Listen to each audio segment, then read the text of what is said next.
Si vous voulez parler de Nice. Donc l'avis, c'était sur Nice.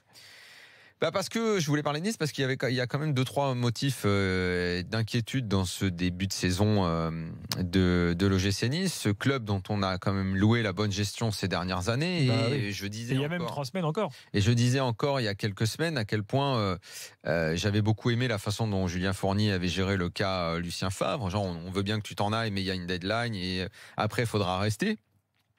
Sauf que derrière le faudra rester, je pense que Favre s'attendait à autre chose. Et j'ai peur qu'il en nourrisse certains regrets de cette situation-là et que toute la saison, ils se disent peut-être que j'aurais dû partir, ou en tout cas les dirigeants n'ont pas accédé à mes demandes ou n'ont pas fait tout ce qu'il fallait pour qu'on reste compétitif.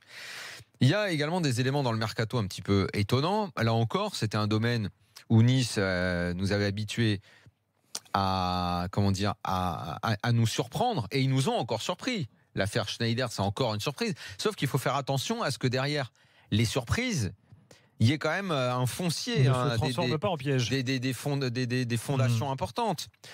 On a quand même, sur la saison dernière, hors le très bon travail de tout le monde et de l'équipe, il y avait, et ça, c'est pas moi qui le dis, c'est Lucien Favre qui le dit, il y avait beaucoup de réussite à Nice. Une réussite qui est souvent,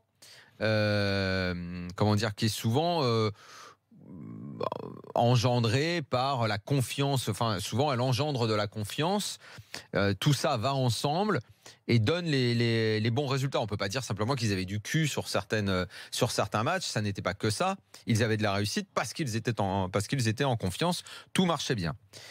Ça c'est un peu la base. Après il y avait le jeu, il y avait tout le reste, et il y avait des joueurs. Il y avait des latéraux qui ne sont plus là, qui n'existent plus et qui ont été la base de ce beau jeu de l'OGC Nice. Notamment quand il jouait à 3 derrière avec les 2 dans les couloirs, même quand il passait à 4. Enfin bon, Pereira et Dalbert, je me souviens le nombre de papiers sur le blog, ou le nombre d'afters, peut-être plus sur la première partie de saison que sur la deuxième, parce qu'après on a eu l'habitude, mais le nombre de fois on en a parlé. Ricardo Pereira, c'est bien le mec qui met le but contre le PSG, la frappe en lucarne. Enfin bon, c'est des mecs qui ont été importants. Bref.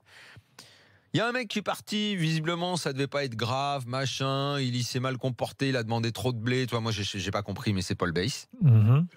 Moi, c'était une sorte de vieux briscard en défense, mais lui aussi. Ouais, mais bon, c'est pas ça qui te change. Écoute, moi j'estime que c'est une grosse perte. Oui, mais bon, dans la façon de jouer, Daniel, c'est. Bon, c'est pas un défenseur central qui est crucial. Aujourd'hui, ils ont quand même s'il y a bien un truc je suis pas d'accord. Ça fonctionne pas aujourd'hui, mais le Marchand est un très bon joueur. Moi, je pense que Bass transmettait plus de confiance, plus de sûreté. Il avait un côté vieux briscard. En plus, c'était le capitaine. Donc Bass. Donc là, en gros, sur la défense de l'année dernière, il nous reste que Dante et le Marchand qui est revenu parce qu'il était indisponible de longs mois. Donc là, déjà, gros bouleversement. Personne n'est venu sur les côtés. Les latéraux, on a pris Jallet. Ouais, enfin bon. On est très loin du niveau de l'année dernière. On a eu l'affaire Seri. Le mec est un peu au fond du sac maintenant. Est-ce que Nice a bien géré l'affaire ? Ils ont l'air de dire que oui finalement, parce que sinon le Barça l'aurait dit. Enfin bref, j'ai lu les excuses des dirigeants niçois. Seri, lui, est au fond du seau et pense que ce sont les Niçois qui se sont mal comportés. Ça va peut-être s'arranger, mais en ce moment, ça va pas fort pour lui. Et c'est un joueur essentiel dans le milieu de terrain. Sans lui, le jeu niçois, c'est cata. Dans la liaison milieu-attaque, il y a...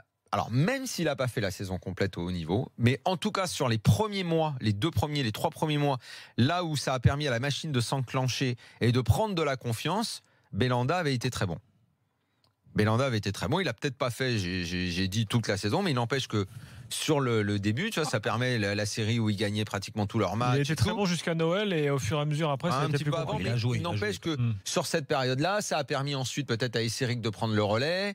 Enfin, la machine était lancée. Il y avait un climat de confiance qui était installé dans cette équipe, et avec le nombre de points qu'ils avaient acquis à la trêve, vu le calendrier qui restait, il y avait un matelas qui était extrêmement confortable et qui a permis à Nice de rester sur le podium. Donc, il leur manque déjà un joueur dans ce secteur-là. Ils ont pris Schneider, donc la fameuse surprise, mais le mec n'est pas encore prêt. Et puis, au bout de tout ça, il y a Balotelli, qui était la surprise de l'année dernière, qui a fait une saison bonne vu son nombre de buts, les stats, c'est tout bon. Mais là, il redémarre avec pas mal de questions, avec Favre qui en a un petit peu ras-le-bol de lui. Donc il y a déjà eu une première explication entre eux, une sorte de remise à niveau. Balotelli a déjà été obligé de s'excuser une fois. Des mecs ont commencé à dire qu'il était pas malade, qu'il faisait du jet ski machin. Bon, le climat est pas très bon. Et mon avis, c'est que Nice doit se reprendre et que River et le staff doivent rapidement resserrer les boulons avant que la saison parte complètement en vrac et en vrille.